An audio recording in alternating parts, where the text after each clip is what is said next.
Rock and roll. All right. Welcome, everybody. By way of introductions, my name is Mark Sullivan with your Washington State Department of Veterans Affairs. Welcome to the JBLM Spouse Listening Session. For those of you who are new to this facility, which I'm guessing is almost nobody, the bathrooms are right out there in the hallway. If there's an emergency, we have an emergency exit right here. And the purpose of this session is to get your input and feedback on issues affecting spouses, military spouses, on getting and finding employment. So before we get started, let's go ahead and do an around the room with introductions, and we'll start over here. What I'm going to ask you to do is give us your name, let us know if you are a spouse, and name any installations maybe that you've served at or been at, and also how long you've been at JBLM. I'm from Gohan. I'm a military spouse. My husband was stationed here last year, and he's in first group. And we went to a lot of different stations. We went to Germany for 4 years. Yeah, we've been there for a lot of. Excellent, thank you, thank you. We'll come back to you, Representative Leavitt. And actually, we'll go to the far end here. If you can introduce yourself. Hello, everyone. My name is Kimberly. Hi, my name is Kimberly. I'm a new military spouse. I've been married a year now. Congratulations. Thank you. And I've only been to Fort Bliss. So. Outstanding. Thank you. Working our way back. My name is Tammy Moore. My husband is enlisted. He's an E5. We've been married for 20 years. He's been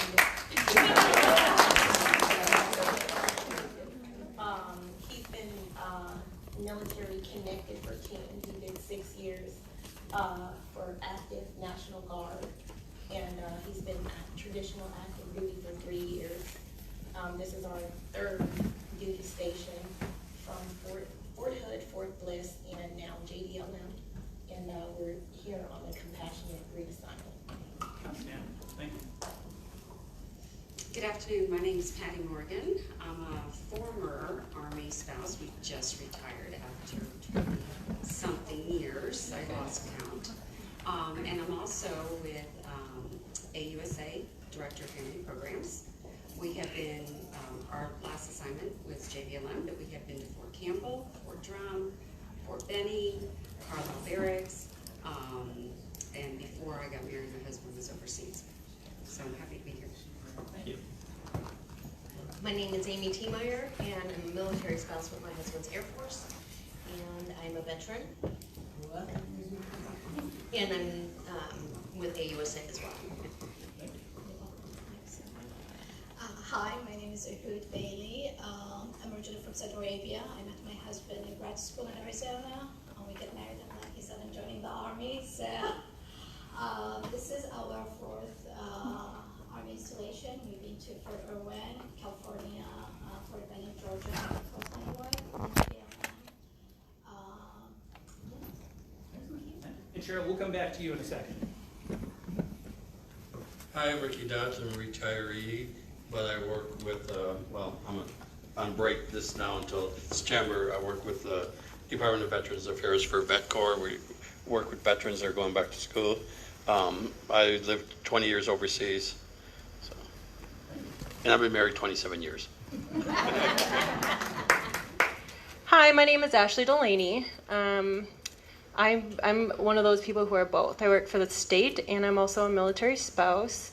My husband's active duty on the McChord side.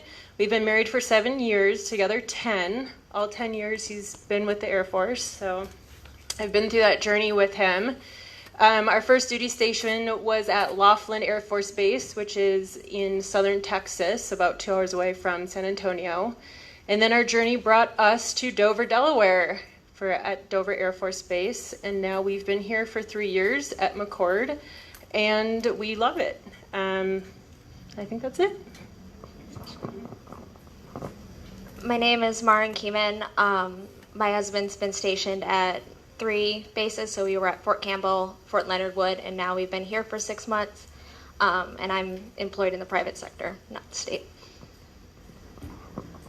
Hello, my name is Daisy. I've been married for 10 years to an Army soldier. We've been here since 2009, so we've been blessed to stay in the same duty station. Since 2010. Hello, my name is Rebecca, and I've been married for about 15 years to my husband, who's active duty Air Force right now. He's been in about 21 years in the Air Force, so he's getting ready for retirement. We've been to a lot of different bases, Whiteman Air Force Base, Germany, Cannon Air Force Base, Joint Base Charleston, JBLM now. I'm kind of here in two different roles. I'm a military spouse, and then I also work for the state Employment Security Department. Hello, my name is Trishawn Ramsey. We've been to 8 different installations. I've been married 24 years. My husband is the Command Sergeant Major here at 2BSB, woo woo. And I am a federal employee. I work for ABC, and I'm virtual. So you were just seeing a hologram of you? Amazing. Hello, my name is Erin Davidson. I'm a military spouse and a veteran. My husband served in first group for 8 years, and yeah. Thank you. Hi, I'm Jana. My husband was in the Coast Guard for 27 years and he retired. We have been many places. I am a volunteer for 3 years now for Q Missions, which is veterans with PTSD. And then we just launched Operation Pop Smoke, which helps with veteran suicide. And yeah, that's about it. Hi, I'm Deborah Gould. My husband retired about 4 years ago. After 24 years, we were married for 21 of his 24 years in the military. We've been to 8 installations, and I work for the state. Hello, I'm Cindy Velasquez. I'm a military spouse, active duty, who's in first group as well. And I work for Employment Security Department under the direction for Susie. My name is Allie Taylor. I'm a retired spouse. My spouse retired from the Air Force after 15 years medically.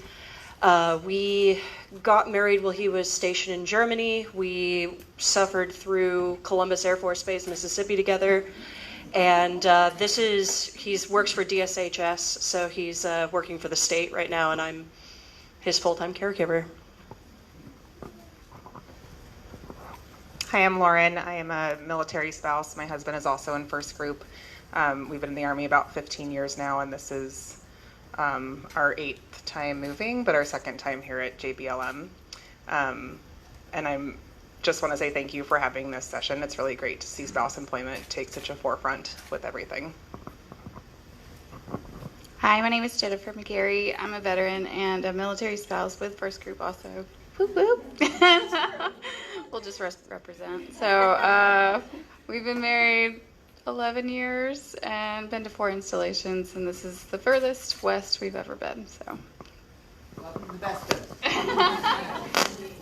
Hi, I'm Sonia Garza, and also representing First Group. My husband and I have been married for 11 years, and he's been in the Army for 16. So we're really excited to, like Lauren had said, thank you for hosting this. But we've been here for 8 years now at JBLM. So we've only been to Fort Bragg, North Carolina, and here. Hi, my name is Candace Day, and 10 years military spouse to active duty Army ordnance officer. So then also we've been to Hawaii, Montana, and here. And I'm currently, what I do for work is real estate, so I work with a lot of the military community. So that's why I'm here today. I'm Michelle Powley. I am a spouse ambassador with Pack Mountain and DPFR here at the Hawk Career Center.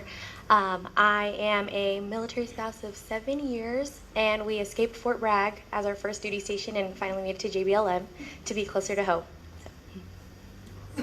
Hi, I'm Ashley Nieves. I'm a spouse ambassador as well. My husband and I have been married for 6 years on the 13th. We've only been stationed at 2 bases, Fort Sam and here. Happy anniversary. Hi, I'm Joanne. I'm an Army veteran, spouse, and a spouse ambassador as well. My husband and I have been married for 10 years. He's been in for 15 years, and this is our 5th duty station. Now, Kim, you got to introduce yourself. I'm Kimberly Fullen. I am the Employment Readiness Program Manager with the great DPFR here. So if you have any employment questions, please contact me.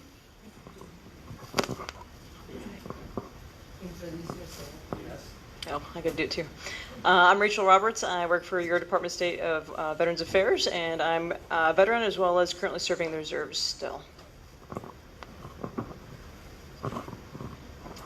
Jan Curtis. I work for Clover Park Technical College. We help veterans and their spouses get started with school. Jen Weinman, also with Clover Park Technical College, trying to branch out and get more support services to spouses in congruence with the VI 25 program.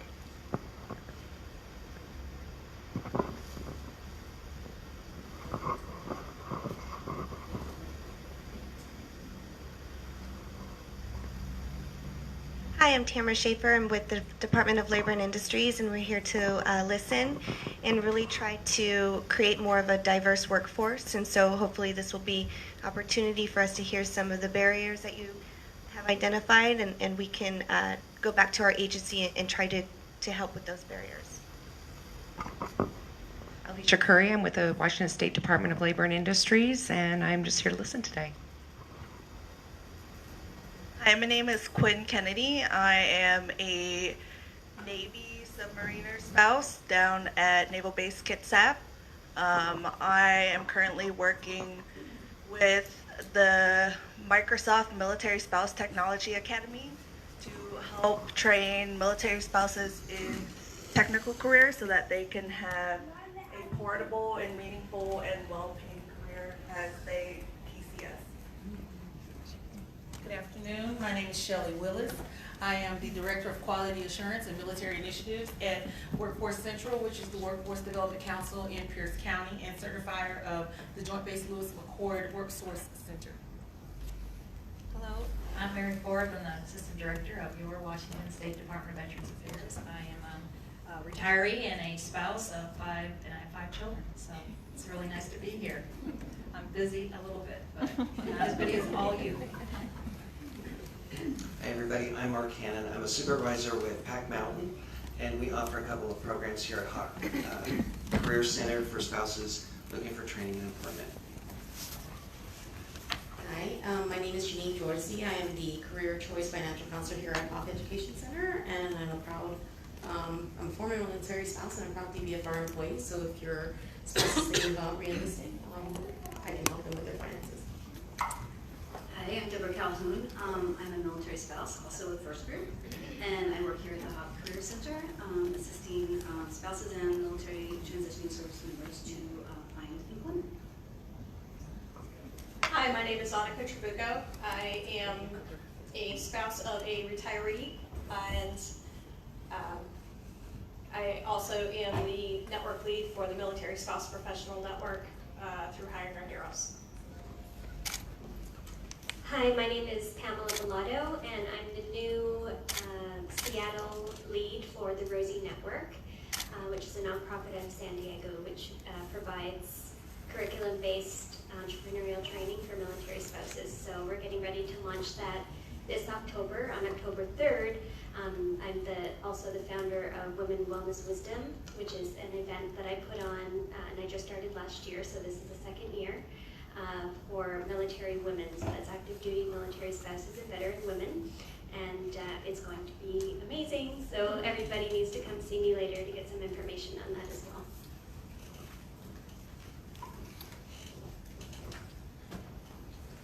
Good afternoon everyone, my name name is Matt Helder. I myself am a veteran. My last duty station was actually here at JBLM with 22 SBCT. Now I'm a policy analyst at the House of Representatives, staffing the Joint Committee on Veterans and Military Affairs. Hi, I'm Ashley Layton. I'm a director of commercial driver school in King County, but I'm also a military spouse. My husband's been active duty for 17 years, and this topic today speaks volumes to our situation, which I would love an opportunity later to hopefully to share our current situation and story, as this is exactly the conversation we're having today. Hello, my name is Lindy Ganawa. I am a military spouse and also represent Air Change Renewables, which is a CSP program here on the installation. Hi, I'm Rachel Turner Benson. I am a Marine Corps veteran spouse. We've been married for almost 23 years. I am also the program manager of Goodwill of the Olympics and Rainier Region Military and Veteran Services programs. Good afternoon, I'm Steve Lynch. I'm the outreach coordinator for Goodwill's Military and Veteran Services program at Goodwill, where we help military spouses, transitioning veterans, or service members and veterans, dependents, with gaining empowerment towards employment. Sarah Luna, South Sound Military Communities Partnership, Air Force veteran and spouse of retiree. Hello, my name is Silke Bowen. My husband retired 4 years ago from Joint Base Lewis-McChord. I also work for Sound Outreach. We're a non-for-profit providing financial counseling and employment services.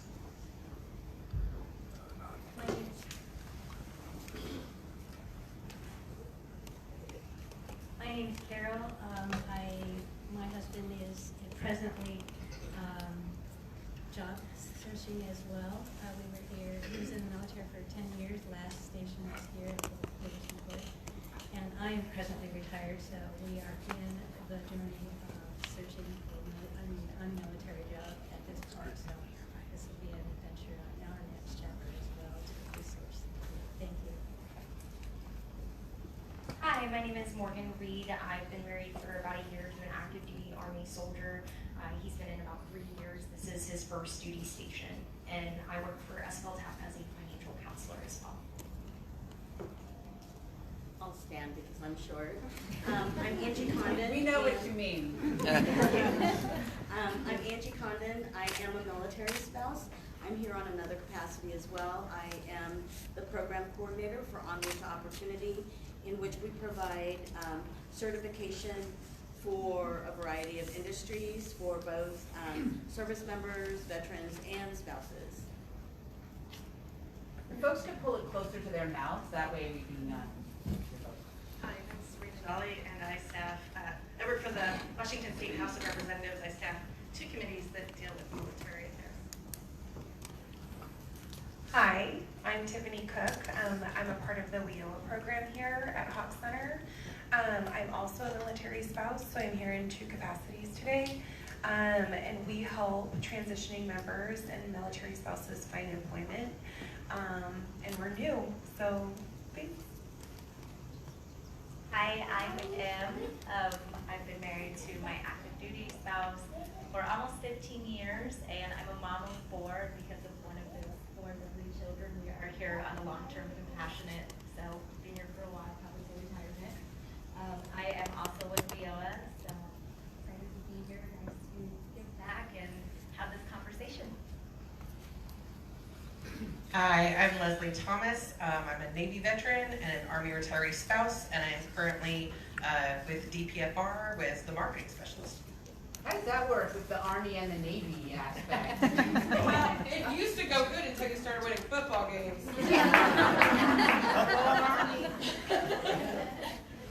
Hello, my name is Kelly. I work in the DPFR marketing office, and I'm also a military spouse of 11 years. Hello, my name is Emmeline, and I am the spouse of a retired veteran. We were stationed in 10 different bases.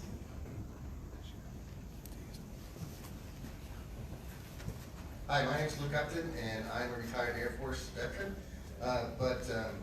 And the last base where I retired from was JBLM, and now I work for the Employment Security Department. I'm also short, so I understand. I'm a former Army spouse. My husband was in the Army for 9 years. We worked together for about 8 of those. We are stationed here in Vicenza, Italy, and I now work for the Employment Security Department for the new paid family medical leave program. So any military spouses or family members who work in non-federal jobs will be eligible to potentially take benefits next year. So I will talk ad nauseum about that. exactly, she's my plant and I'm hers. So, but I also have extra information. So if you want to come find me afterward, I'm happy to share. Still one of you guys. Hi, I'm Pia Igarta, so I'm still an active duty military spouse. And I also volunteer for the Military Spouse Professional Network.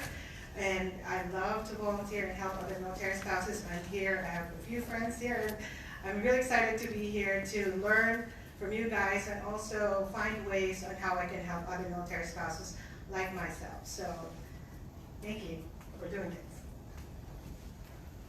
Hi, I'm Tanya. I'm an active duty military spouse. My husband's been over 22 years. I retired after 23 years myself. And one of the perks of having a military husband, as you can see, is a last minute call to come into work, so you have to bring your kids. I'm sorry. No.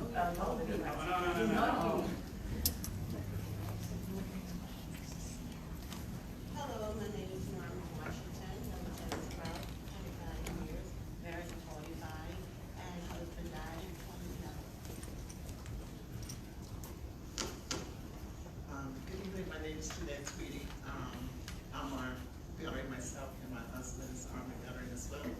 I also am the CEO of the House of Matthew Permanent Supported Housing Program for a local nonprofit in Tacoma that assists military families and single individuals that's transitioning from the military into housing.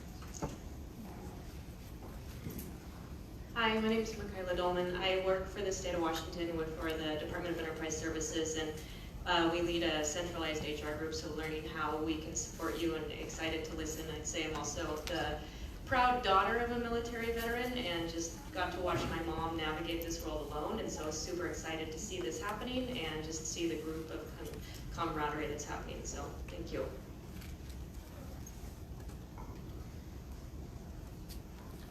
Hello, good afternoon. My name is Phyllis Gallegos, and I'm the Talent Acquisition Manager for Employment Security, and what all that means is I'm the recruiter manager. So I'm looking forward to networking and meeting many of you and seeing how ESD can help you in your employment searches. Thank you. Did we get through everyone? Has anyone not been? Okay, it looks like we're good. So I'm impressed. What's that? Hold on. There we go. I'm impressed. I was going to be happy if we got 15 to 20 people here, and I think we've got over 60 spouses and another couple of dozen of supporters here. I want to take an opportunity to introduce some of our other guests and partners before we kick off into the session. So Alicia, could you introduce yourself? And let me hand you the mic. Yes, go ahead and say something. Good afternoon, everybody. I'm Alicia Grady. I'm the Director of Personnel and Family Readiness, as some fondly referred to as DIPFR. That's our acronym. The Hawk Career Center and also the Spouse Employment is one of the many programs under my purview. I'm happy to say that Alfie and I have been in partnership for a very, very long time and have really made some progress in terms of veteran hiring, and then also now really making some strides in the military spouse hiring space. So we're really excited to host, and on behalf of Colonel Lucas, who could not be here today because she is actually going to be changing command next Friday, so she's a little busy right now with her transition. You know, we welcome you, and we're excited to hear your ideas, your thoughts, your concerns, and just really look forward to a good session today, so thank you. Excellent, thank you. And Cheryl Fambles, could you introduce yourself? Good afternoon, everyone. Cheryl Fambles. I'm the Chief Executive of Pac Mountain Workforce Development Council. We were in partnership with Workforce Central for the establishment of the Canada Commerce Project that then evolved and became the AJC, the work source at JBLM. We're really proud to continue some of the programming here on the base. You can see Mark Hannon and any of the number of people that have said WIOA. On behalf of the local workforce system, the places where it happens in your community with WorkSource, I'm delighted that Susie and Alfie are hosting this and creating the opportunity for you to connect with one another and for us in the public workforce system and other state agencies to hear your stories, to have them validated, and to figure out how we do this work better on your behalf and with you. So have a great afternoon. Excellent. And we're also very fortunate to have Representative Leavitt representing the 28th Legislative District as well attending with us here today. Thank you, and thank you for the opportunity to be here. I represent the 28th Legislative District, which JBLM is a part of. I also have the honor of serving on the House Community Development, Housing, and Veterans Committee, and on the Joint Veterans and Military Committee. I lived at Fort Lewis as a kid. I also lived in Vicenza, Italy, so yay, Vicenza, go Cougars. And it's an honor to be here, and I'm really looking forward to the summary report. I would love to hear the summary report as we go into session of ways that we can reduce barriers for our military spouses, because we know that you do yeoman's work and you serve as well. And so it's an honor to be here, and I'm really looking forward to listening to you. Thank you. Excellent, thank you. So as I mentioned earlier, the purpose of this session is really to get input and feedback from spouses on barriers and solutions to employment challenges. So there's a set of 5 questions that I sent out to all of you just the other day. Hopefully you've had a chance to noodle on those a bit. We've got them up here at the front. And so with no further ado, I'm going to allow Alfie and Susie, or Susie and Alfie, to introduce themselves and talk a little bit about what they want to get out of this. And then we'll kick into your comments and input and feedback. So is that the sequence that you want to go? So just a little bit, these, and then finishing up? Exactly. Perfect. Hi. So I'm Susie Levine, and I have the blessing of being the Commissioner of the Employment Security Department, and I'm so pleased to see so many of our team members here. And what we have the opportunity to do is to help, in partnership with our WDC directors across the state, like Cheryl, help get people to work. But we also speak with a lot of employers as well, and helping tune them to how do they get the best talent. This is personal for me, very, very personal. Michaela, you were talking about how, as the daughter of a veteran, you watched your mother. My father was in Vietnam, and I watched as my mother was treated very poorly during his time in, actually I didn't watch, I was not even pre-utero then. But I experienced the fallout from that, almost quite literally, where many decades of his mood swings that she was dealing with that weren't addressing her needs, never mind not addressing his needs. So this is very personal, and so when you were talking before, Lauren, about being excited about having this conversation, I hear you. And it is, we may only physically have 4 ears, but the beautiful thing is that we've been able to amplify the number of ears in this room to listen to this. And now is the time to get that momentum on this. Later on, I will talk about some of the ways in which our agency, paid family and medical leave, unemployment insurance, other ways that we are addressing the needs specifically of military spouses and military family members. But I really want to make sure that we don't shortchange the time for this conversation with you. I had a whole thing that my team put together, and I'm just going to skip it. That's me. So I am Alfie Alvarado, and I'm the director of your Washington State Department of Veterans Affairs. And when I say your, that means it's your Department of Veterans Affairs. Whether you're inside the base, many of you live outside the base, even as military spouses. So therefore, you are in our communities. You're partaking of the services the cities have to offer. Many of you partake on the services that our agencies have to offer, whether it's employment, social services, and others. And therefore, you are part of our family. And this is one of the reasons why we wanted to be able to sit down with you today and be able to have this discussion. This is our first listening session, always JBLN at the forefront. JBLN has been the bed of many significant initiatives that now are practices worldwide. Mary Forbes, who is our assistant director in the agency, working with Senator Patty Merritt, established the Washington Military Transition Council, which is under executive order by Governor Jay Inslee. This is a critical piece of being able to have the inside the base resources working with the outside of its resources in unison with incredible relationships like the one that we have with our partner in excitement, Employment Security Department. So this is a labor of love. This is about relationships. And one of the things that we had been doing was investing significantly on our veterans and those who were leaving the military, especially after, post 9/11. What we did not pay a lot of attention to, and now we are, is the spouses. Because we know when the service member serves, the family serves. That's critical to us. And now is the time. I think it's just that we were not ready.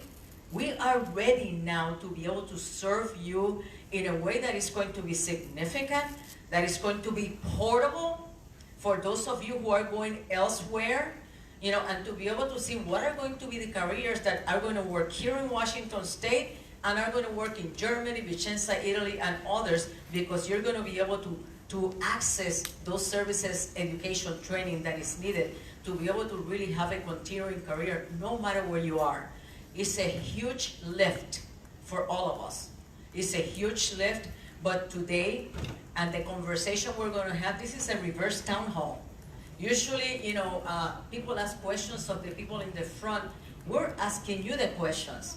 Your answers are going to allow for us to get into that deep dive, to be able to get to the root causes, do something about it, and therefore we all be successful one step at a time. So we welcome you here, and I just wanted to be able to ask, how many of you, this is the first time you've come to Hawk? Okay, I hope this is not just the first, but it will be the first of many times, because there's an employment office right in this building, and it's not just for the uniformed people, it's for you. It's for you too, and we are at the ready to be able to serve you at it. And Employment Security has amazing services, and I know that we'll be talking and sprinkling that throughout. So thank you for being here today, and we are going to be doing a lot more of this than this, okay? Thank you. So I left out one key introduction, and that's especially as spouses. I don't know how many of you are also parents, but today was Take Your Kid to Work Day at my workplace. So this is my daughter, Talia. So it's nice having her here. And I want to thank all of you.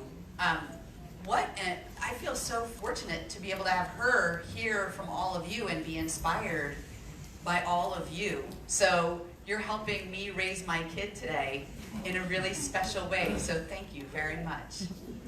So with that, why don't we open it up for this first question and ask you all this important point on, when you think about your career, whether this is your first base or your 10th base, whether your spouse is active duty or now retired, what has the most significant roadblock been in the course of your career?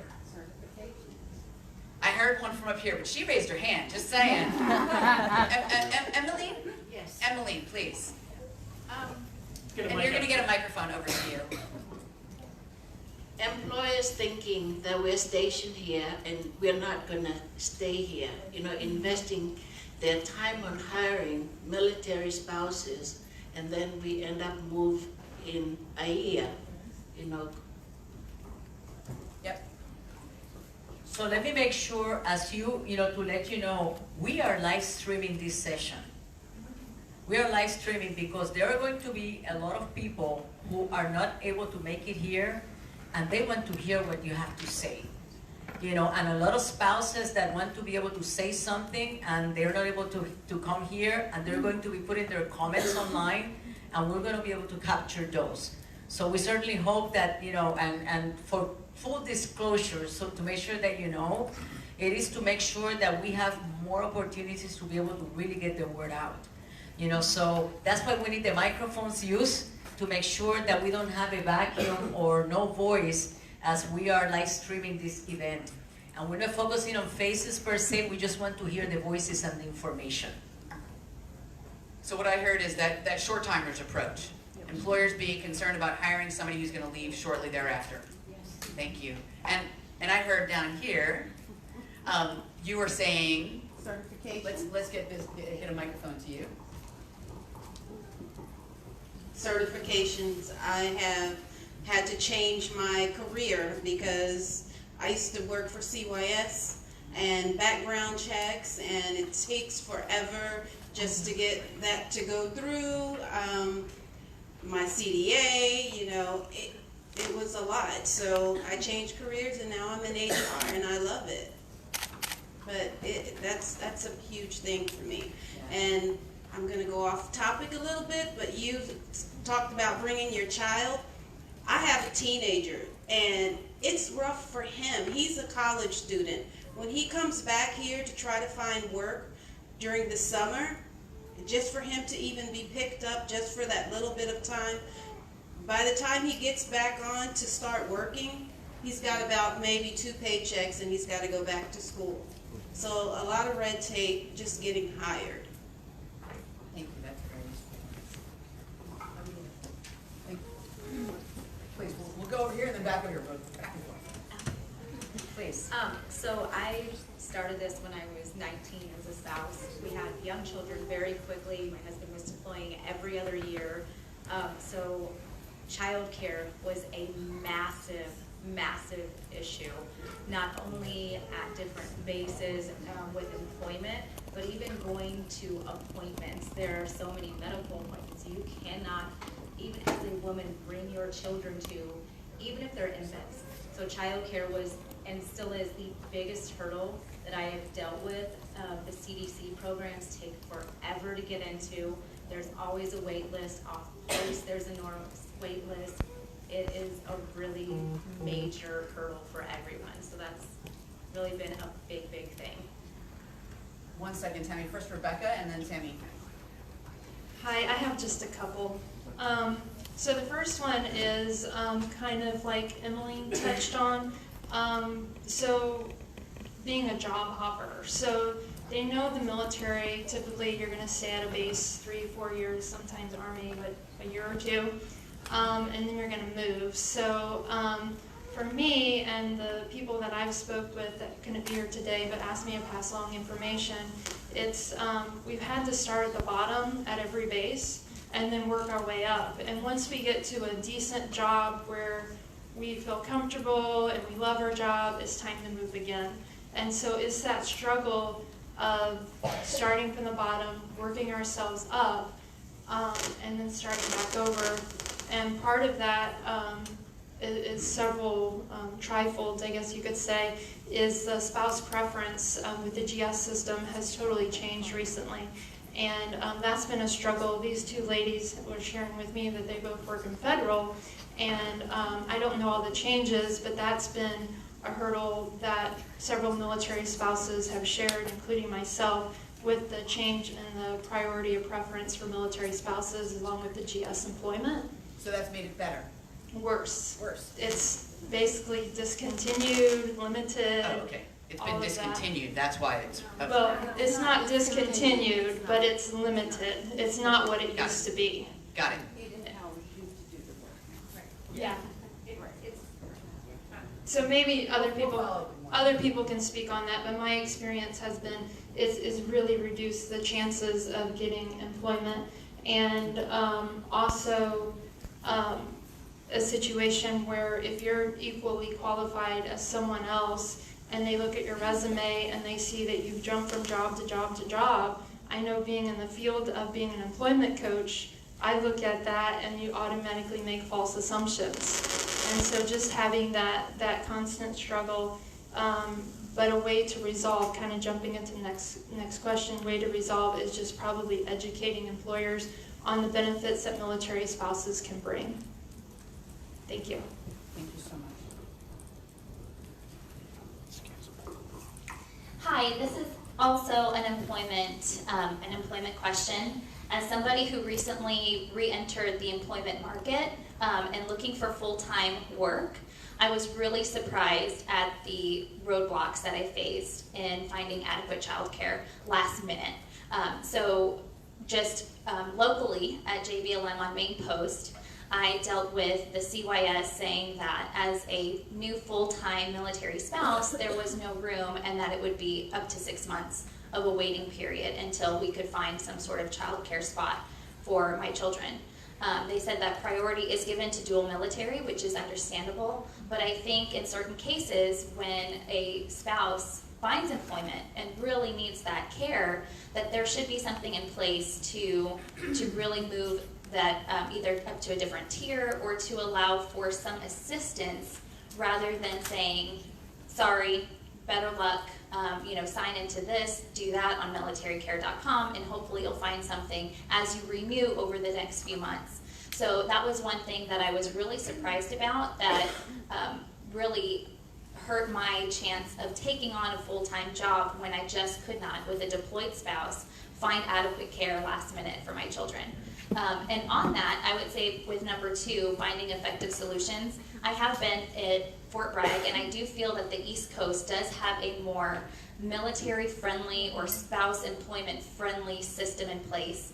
Even just off-post, there are so many drop-in care facilities that you can at last minute take your children to, that you can charge hourly, and I feel like there is just nothing set up like that outside of the installation. And even if you're looking for on-post hourly care, you'd be hard-pressed to find something on short notice for hourly care. So that leaves a lot of spouses having to rely on each other or between work, shuffling children, and I think that the hardship of summertime adds an additional stress to find childcare for them. So I would just say that that has been a huge hurdle. I hope that it does change, because it is very frustrating for women who do want to re-enter the workforce, who do have opportunities, and there are employers that are saying they want to hire military spouses. There's just nothing set up in the way of supporting the family to do that. Thank you so much. We had a question in the hand in the back over there. And, oh, we can't forget Tammy. Tammy's had her hand up for a little while. Let's bring one down here. One second, Tammy, we want to make sure that we can hear you. Okay, no problem. I just wanted to piggyback on the concept of child care. And I just wanted to emphasize quality child care. There's always a system in place. However, it appears that I'm in need of bread, but there's only water available. If that makes any sense with if that analogy makes any sense, there are things in place, there are things that are available, but things available, however, they're not of a quality that is conducive with confronting other concerns, because unemployment is more than, an economic concern.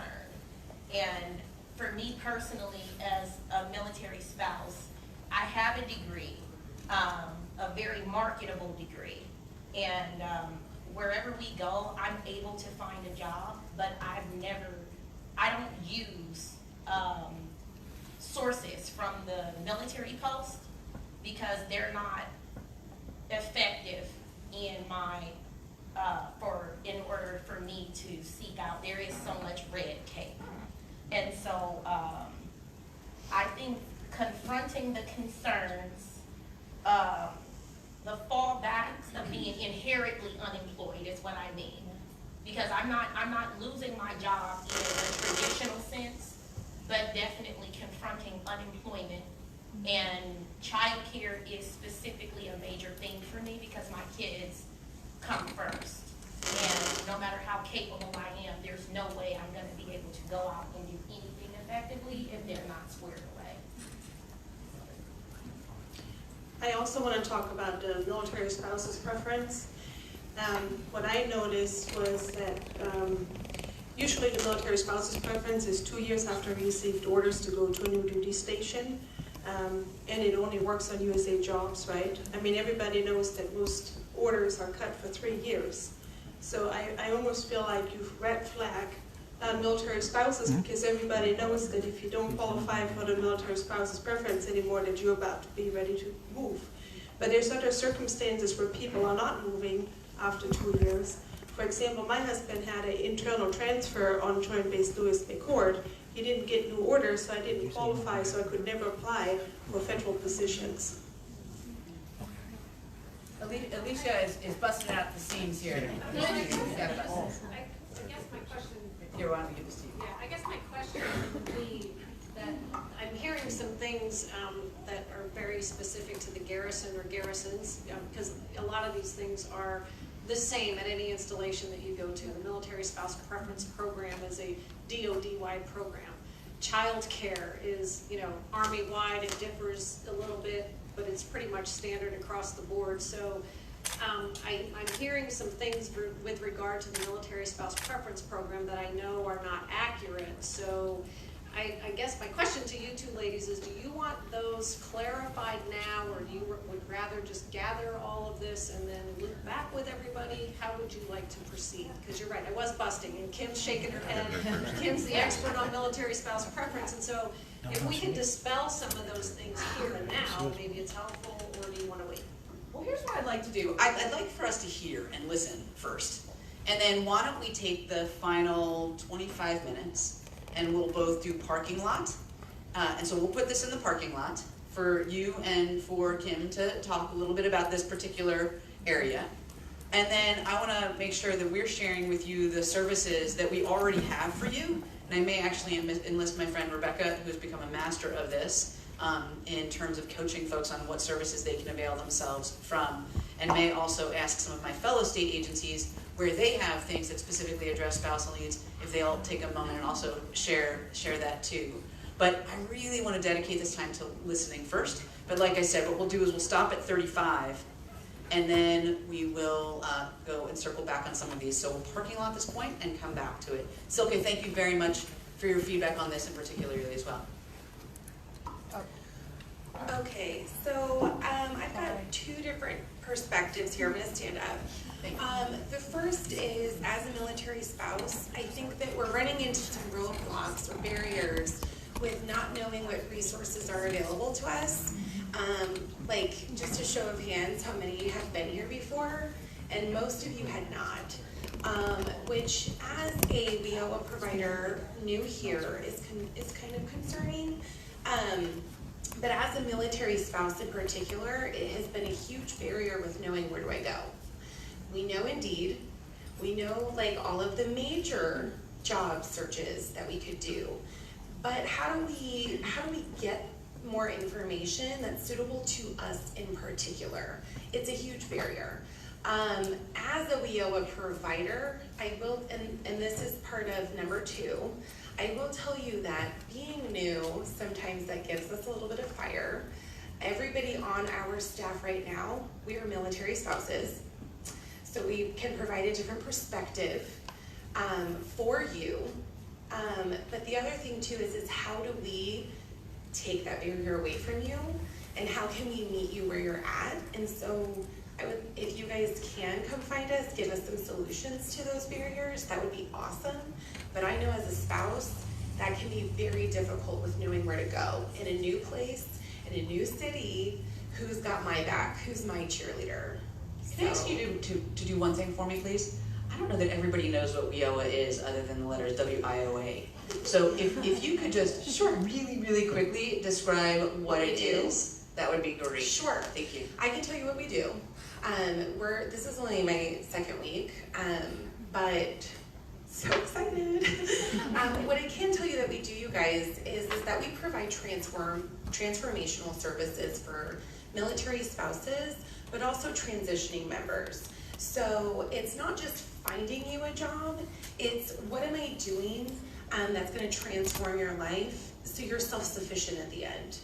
Yes, I want to place you in a job, but I'm providing you so much more to get there. I'm giving you, do you need resume help, cover letter? Are we sitting down and going through plans with you? Is there some support services that are needed, like childcare? Now, can I promise that to everybody? No. But what I can tell you is that it is available. And if it's a part of your barrier to getting you employed, that's my job. My job is to help you find sustainable work that works for you.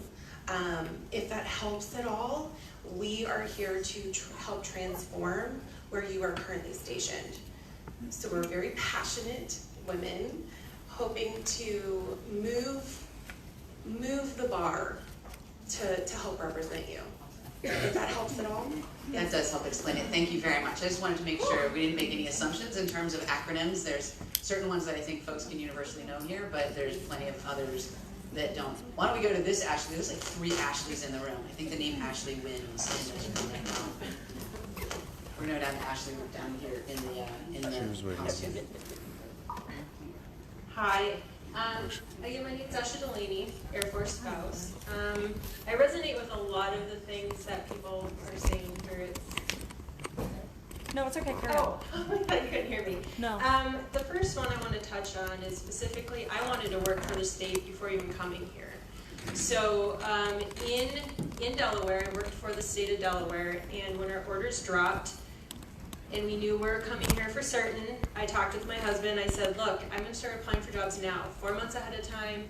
I don't know their timeline. If they want to hire me, because I'm putting it in my cover letter that I'm willing to move immediately, I was going to come before him so I could fulfill, you know, whatever their timeline was. And I applied for jobs like crazy, let me tell you, without a response. Sometimes I got letters, sometimes I didn't. And the jobs I was applying for, I was careful because I was working full-time there, so being respectful of my time too, I was only going to apply for jobs that I was fully qualified for.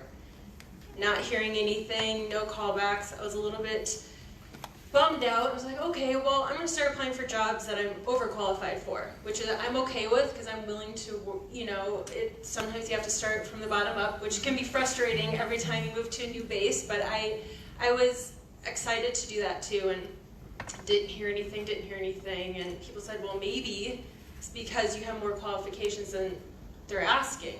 So then a few of the times I erased my education. I'm like, okay, is this going to make a difference? It didn't, and so I took a pause as we drove the 10 days from Delaware to Washington, and thought, well, maybe when I'm here, they're going to see, okay, I have a Lacey address, I have a home address. And prior to moving here, I actually told Neil, that's my husband, I'm going to bank on that I get a job in Olympia, hopefully, right? Because I want to work for the state. That's where most of the state jobs are, in Lacey and Olympia. That's where we're going to live.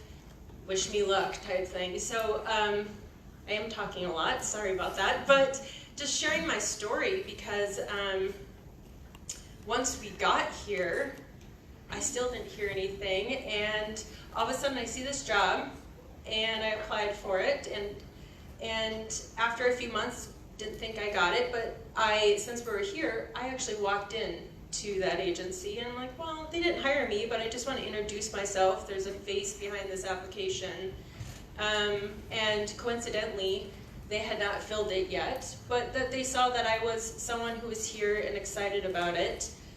And so now I am employed with the state, which is great, but just sharing my hardships prior to coming here, that I know there's efforts prior to even coming to base, that there's opportunities available, but sometimes being unemployed for 6 months to a year isn't an option. I don't know about you guys, I have a lot of student debt to pay off, so I'm looking for that next opportunity as we move to each duty station. And then further, this is a very personal share, but my husband and I have been kind of waiting to start a family because we haven't really figured out yet how to navigate his work schedule and my work schedule, because we're both very excited about our jobs. He's very dedicated to the Air Force. He flies in a program, the Prime Nuclear Airlift Squadron, so he has to be on task. If I don't have it together for him at home, and he's not ready and he's not in the mindset, that's almost national security. So I have to be that stable rock for him. So not having kids yet, I'm looking at my schedule, and I do work in the legislature. And because he's a pilot, sometimes 2 days ahead of time, Ash, I'm going to Afghanistan for 3 weeks. Ooh, well, if I had kids and we're in session, how am I going to do that? We're in until 10 o'clock. I don't have family here. What am I going to do? I love my job. I love my husband's job. Okay, so it's my 3rd session, and now he's like, okay, well, what do you think, Ash? I'm like, I don't know. I just know that I support you. Yeah. I have an answer, and I know Claire has an answer, so I can feel it from the back. Paid family medical leave, starting January 1.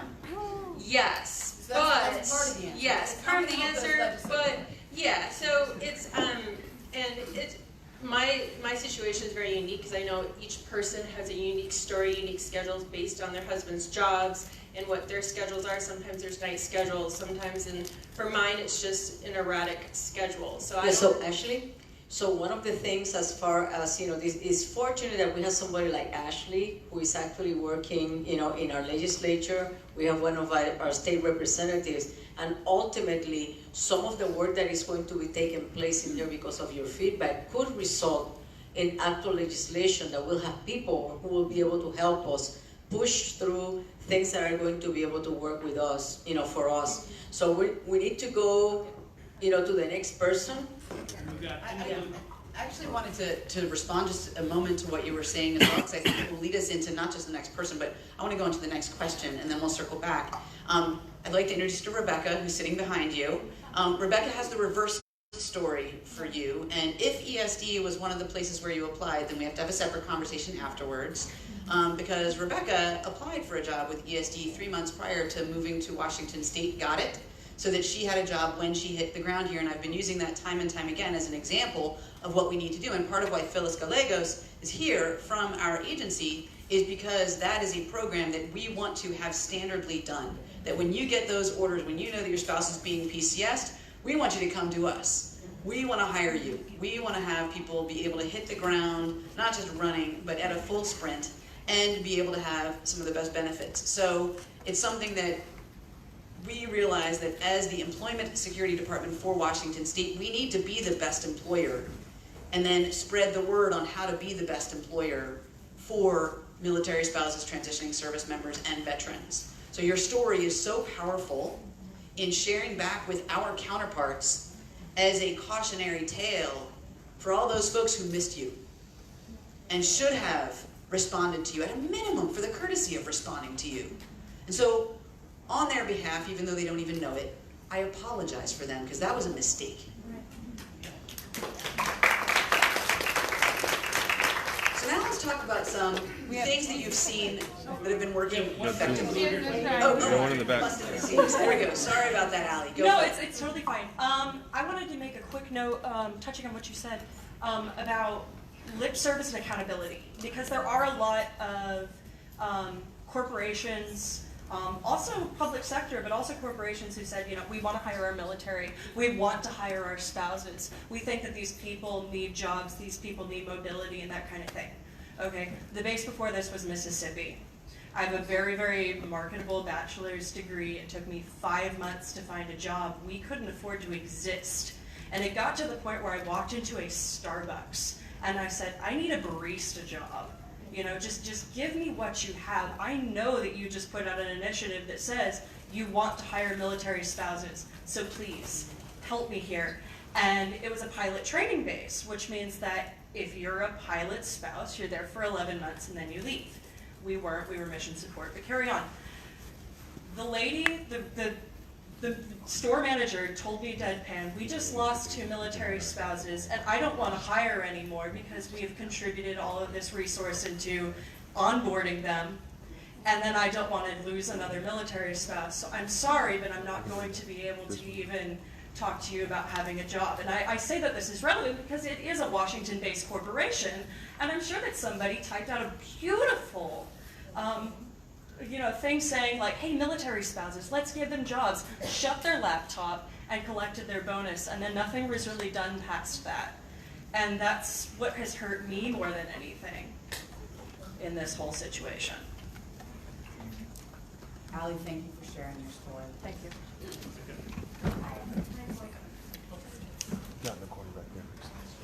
One thing I'm going to ask, because we've hit about the 1 hour mark here, is, that was a great comment, and not just because the content was spot on, but also because it was brief and to the point. So there's a lot of folks here who I've seen about a dozen plus hands raised, and we're going to run out of time if everybody gives a long story. So as much as you can make it to the point, that'd be great. And this is just the start of the conversation.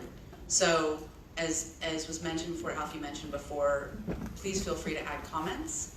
And also we can provide you with a place to share your stories, because those stories help us. As Representative Leavitt will share and knows deeply, and anybody here from our legislature knows, stories work. So we'll come back to you. 1 second. Okay, hi. My name is Camelia, and my husband works in the Army full-time. And so we have 3 kids. My oldest is 5, 4, and 3 months, or 4 months.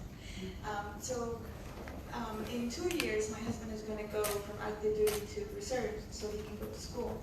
So I'm in the process where I'm trying to find something online, a career online, that I can do from home, and then I can use it in the Army as we go after those 2 years, but I can also provide for my family when he's in school. So I've been having the hardest time because I've been talking to my CICO and through my CAA, and I came here to find some certifications, and I've been like trying to go everywhere, and I just can't find places or schools that I can like do the work online. Like I don't want to say that I don't have the time, but I don't have the money to pay for $5 childcare from CYS. I'm sorry. I know $5, it sounds like it's not a lot, but with 3 kids for 1 hour, for me it would be $15. So I can't do that. That's not an option. So I want more of your advice because I don't know what to do. I can't use CYS. I don't have family. I have my friend. She helps me the best that she can, but she has her things like everyone else. And so what can I do in that? And then the second thing is I see that there's a lot of moms with depression, with anxiety, and everyone wants to go to the gym. I would love to go to the gym just because, but I can't. They don't let me to take my kids on base to the gyms here. They say that it's a safety issue. And I was wondering if we can maybe get a membership through CYS. I've been thinking really hard. Maybe if CYS can come with membership, and we can pay. I will be willing to pay a monthly membership so I can go to the gym. I know that it's not related to jobs, but in the number 3 it says how on-base career events and activities be improved. So let's put that in the parking lot on the question. I'm seeing again, Alicia is only a quarter on her seat right now. And so can we talk about that a little bit when we do the parking lot on that? Perfect, thank you so much. Camelia, thank you for sharing your story. Thank you for being here today. And by the way, this 14-year-old here is awesome with kids if you need somebody to be back there. So she's Red Cross certified, sort of. She's out here for a little bit.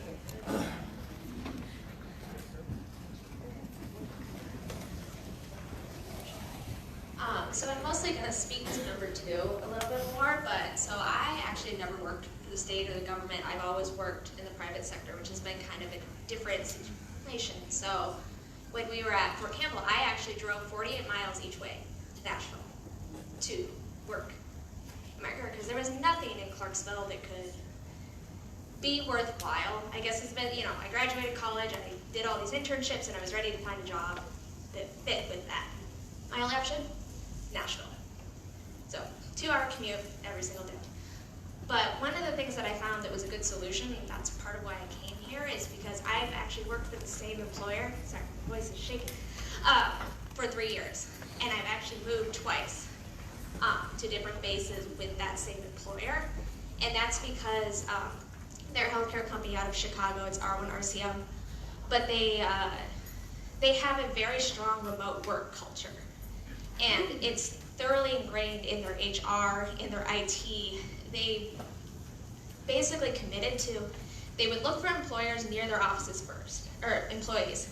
If they can't find someone, they just open it up to the entire country. My boss is in Atlanta, Georgia. We have a 3-hour time difference, and it works, and it's fine. We have Skype for Business, we do video calls, but they only are able to do that because they've made the investments in that. And so I would like to see the state of Washington encourage some of these very large employers. You have Amazon, you have Microsoft, and they say, oh yeah, we do remote work, we love remote employees.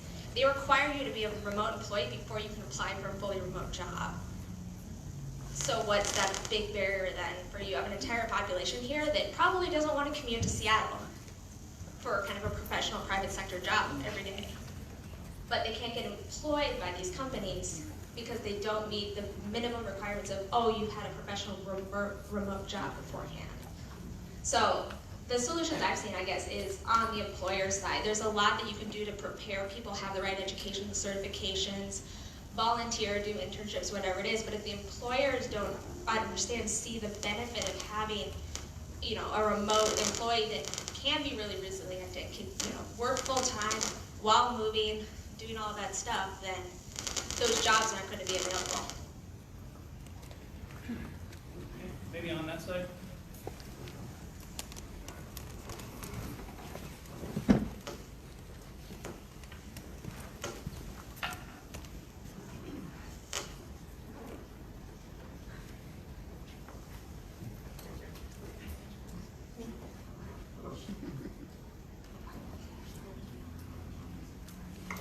So I just wanted to tie in questions 1, 2, and 3. Can I stand up so everyone can see me? So a big thing that I've noticed, especially working with RIOA, is the way advertising is done.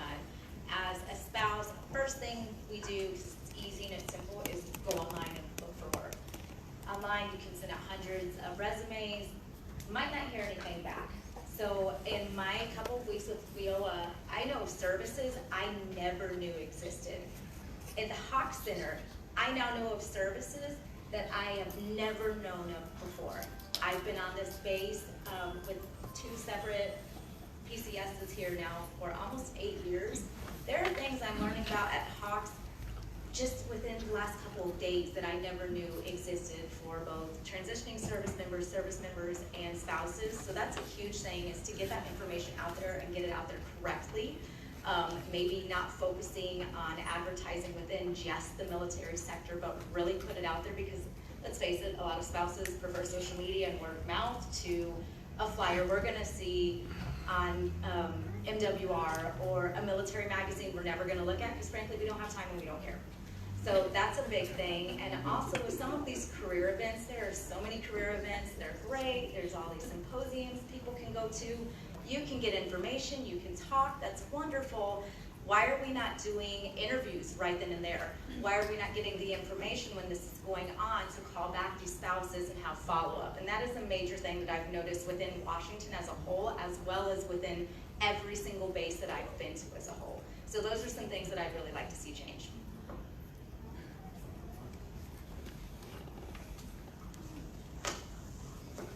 Hi, I'm like you. I actually worked for a company, retired from a national Fortune 50 company a couple years ago before I did what I'm doing. I worked for State Farm for 19 years in the human resources capacity, and I was very fortunate that they were a very military-friendly organization. And in addition to company-initiated moves and promotions, you could institute an employee-initiated transfer. My husband was in Desert Shield and Desert Storm, and I was able to move to the bases that we had to go to through the company by initiating a transfer request. Now, at that point, basically my career was somewhat on hold because my transfers were more of a lateral transfer. When he transitioned into the reserve roles, he and I, he started to follow my career. Now, I was fortunate, and like she, I didn't use the resources that potentially were available to me through the military base because I really wasn't aware of them. I was pretty independent, and we got married later in life, and I utilized the employee benefits I got through my company. But there are companies out there that are willing to transfer proven employees that have proven their value. In addition to that, one of the things that I became a State Farm agent before I retired, and I was an agent for 8 years, and we hired a lot of spouses that could, and I'm addressing the license portability topic up there, but a lot of agents will hire a spouse that has experience working in an insurance agency. So that license is pretty valuable, and you can transition to another state, and those agents will pay for the relicensing or the transfer of that license. Just a point. But the other thing I wanted to add is I see that we have a lot of state organizations here, and maybe that's because this is a state-focused conversation, but I think we need to engage the private sector employers as well, because they're the ones that also offer employment to our spouses. Angie, right? Yes, it is. Thank you very much for that. I'll just briefly speak to that. This came from the update to the executive order. So Governor Inslee signed an executive order, and Representative Levy was there, and with regards to how we expand what had originally created the Military Transition Council to also include and think about spouses, and it had a number of clauses in there. And we started to try to problem solve. We started to try to come up with, let's do this, let's do that, let's expand this thing. And I was like, we need to listen first. Because if we just expand something that's for veterans, for spouses, it actually isn't necessarily addressing the needs of the spouses, right? Veterans are actually staying put. Spouses might be leaving in 18 months. How do we do that? How do we work with employers? So this isn't just how do the state entities think about employment and new employees, although, again, please send in your resumes. But it is about how do we, I'm in touch with 264,000 employers every month. How do we help them better access extraordinary talent? They're asking us that all the time. Cheryl has a whole team focused on outreach to businesses who are clamoring for great talent. This is how can she listen and put together some ideas and come back to you and float those ideas past you to say, hey employers, here are some ways that you can have this talent help your business and help our country. And so that's, the businesses aren't here right this second, not for lack of having them, but our concern is also that then it would be a bunch of advertisements for businesses. And we wanted to have a little bit more of an intense conversation. But I think one of the ideas coming out of this is to have a business roundtable conversation to understand what they might already be doing. And what I hope that we do from this is come back to you with some ideas to essentially workshop those ideas. We're not going to do that here today, but Angie, I just wanted to speak to that one point. Thank you. I would like us to move, if we can, to question 3 and to question 4 to sort of blend that in terms of practices from other bases. And how can some of the on-base and off-base career events and other activities be improved? And I think the interesting point that you raised was a lot of people just aren't aware of them. So how do we communicate them better? So I'd love to hear more of those ideas as well. And we've got a couple of people who've been very patient in this row right here. So on Angela's point earlier, I just wanted to say, like, applying for jobs online is easy and accessible, but it doesn't provide phone numbers and contacts to people that you can actually physically talk to.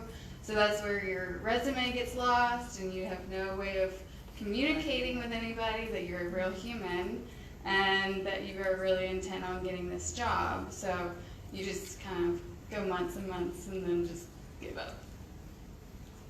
Jennifer, right? Go ahead. We're getting into the speed round here, so okay. Conciseness is perfect. Okay, so I have an MBA PMP that I got through O2O. I was a former FRG leader. I know about the resources. I accessed every single one of them that I could use. The barrier to childcare, I took out $30K in student loans to cover that. I did the internships. I did everything I was told to do, and I'm working for myself. I'm self-employed. I don't know what else to do. And that's part of the reason that I'm here also today. And I also just want to add that I've been to a lot of the on-base and off-base career events. Mojo, if you're familiar, was in Seattle, had a lot of the major corporations there. I was one of maybe 8 spouses in the entire event of 200 people attending. We didn't have any representation. There was no guidance. There was no mentorship. And I see that over and over. We don't have any mentorship. So I think that answering 3 and also 4, I'd like to see more of this, and more consistently, and so that we can get more voices involved, and just creating events that are actually focused on the spouses. I think you're moving in the right direction with that. Thank you. And I just wanted to jump on board really quickly and say a lot of us are very connected to the military spouse community, and I think what I'm seeing personally is a lot of spouses that are overqualified, hugely qualified. These women are educated, they're type A driven, they want to go to work, and there's just, as we were saying, employers that want to hire, they just don't understand the complexities of military life and what that means. And I think having, as you said, some sort of business roundtable and saying, these are what would work best for our lifestyle, something that's flexible, something that can utilize what we've learned. Maybe it's a contract basis, maybe it's a remote internship, something where you feel like you are actually using the education that you have, you feel that you are employed in some capacity, and then maybe you have a soft handoff to the next person as you travel, and you have some sort of way of staying connected or some sort of network in which you can stay employed. Because I know that, if there's employers that are looking at gaps and they already, you're working at a deficit. So I think just changing the mindset, I don't know how we get there, but I know that there are companies maybe having a list of the ones that do it right and saying, what are you doing, how are you doing it, and how can you better communicate with these big corporations to offer something similar? The good news is we have a lot of multinationals here in Washington State who definitely, I do a big game, talk a big game, and I think want to make a big difference. So I think that there's some conversation. Thank you again, Sonia. Appreciate that. I'll be very brief because I know I spoke already, but some solutions that I think of, listening to stories, her story really impacted me because we can relate, but I'm not here promoting ESD by any means. But do if you need to. But as I listen to people's stories and the struggles, the way I got working, the reason why I work with ESD is because, our resumes are up to date. We interview all the time.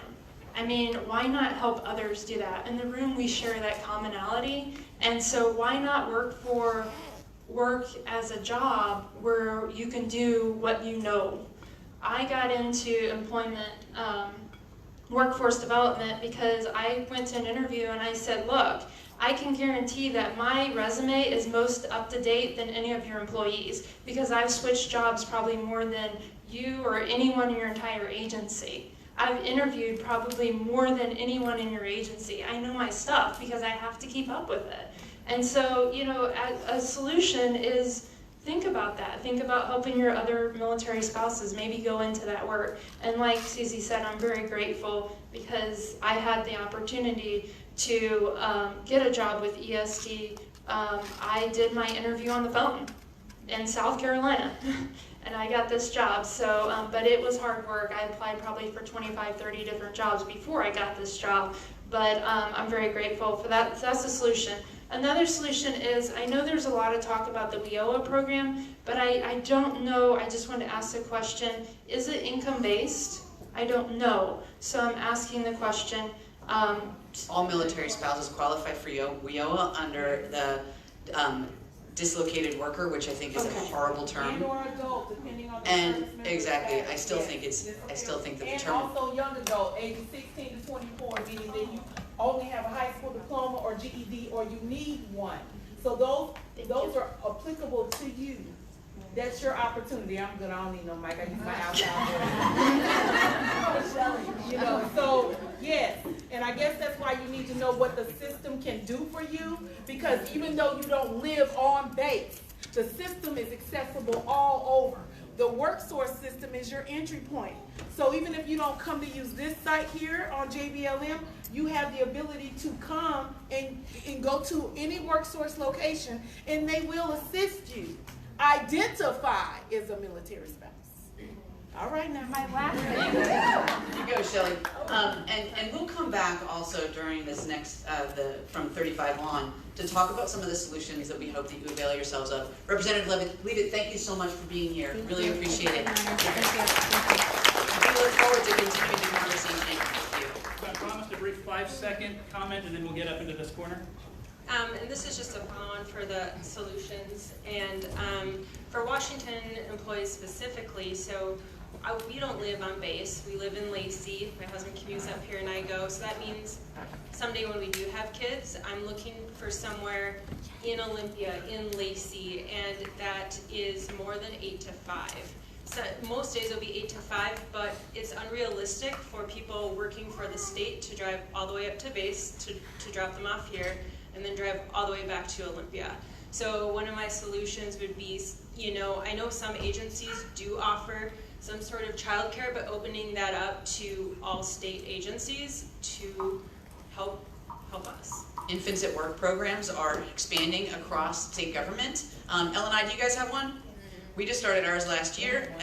They have one. A number of different state agencies have Infants at Work programs, which are pretty fantastic that way. And I'll talk in a moment about paid family medical leave, which also can help at least in the first 12 weeks and or 16 as needed. Talk about that in a minute though. Let's just take a couple more. And I think we're gonna also try to move into this go into this 4 and 5 blended of best practices. And if you could wave your magic wand, what would you do?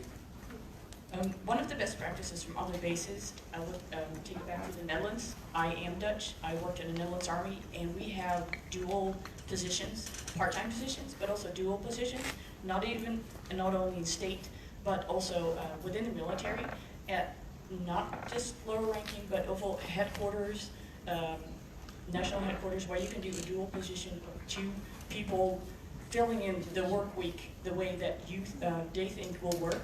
Not only does that work, and has it worked for a while now, because you can also transfer when one person is leaving, they can bring in another person to basically work in that person that's already there. That way, when you already start in the workforce, you have qualified personnel, and that's one of the practices that I've seen coming from the Netherlands. I would like to see the career events. I'm going to step one step back. Childcare during these events. I've spoken to a lot of young military spouses that want to come, but they do not have the childcare. If those military events for military spouses can have childcare where they can bring their children for that 1 to 2 hours, that will be amazing. That would really help them out. One of the other things that I've seen of other bases that help too is, like we said, the information.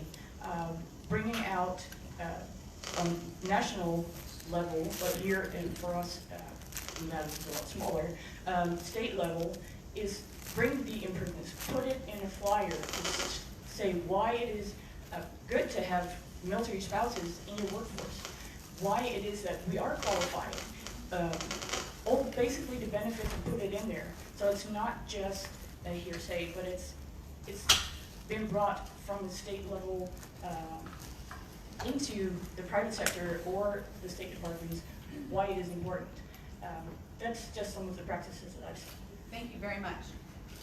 We're going to get some of the questions back here, then we'll get back over to this side of the room, okay? I would like to say, Susie and Alfie, thank you for doing this. You're welcome, Emily. Because at the time my husband was active duty, I didn't have these resources. Looking at the lady behind me, it reminds me of myself. I have 5 children, and I work 2 jobs to pay for daycare, because I never see my husband at home. He traveled a lot on his job, and in a moment's notice. But I have to do it myself. And some of the things that I used to do when I was on base is gather together the families on our block to talk about the daycare issues. How can we watch each other's children because our husbands are away? And from there, we were able to pay for daycare, and when someone is sick, another mom who stays home will look after the sick children for those of us that were working. So, but I want to thank you for doing this and all the resources that's available for military wives now compared to the time that we were active duty.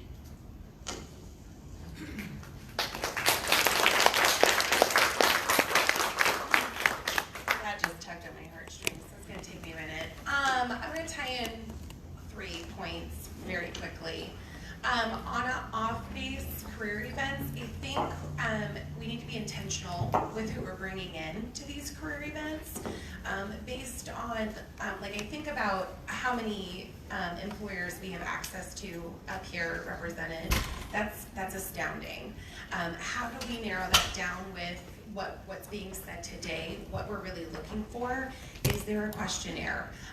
Are we utilizing maybe the Hawks Center? What are we seeing a lot? What are military spouses actively asking for? And then putting that into a career event.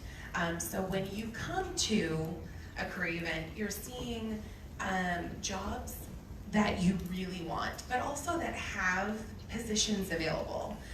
So being very intentional and really bringing in those companies that have proven accountability.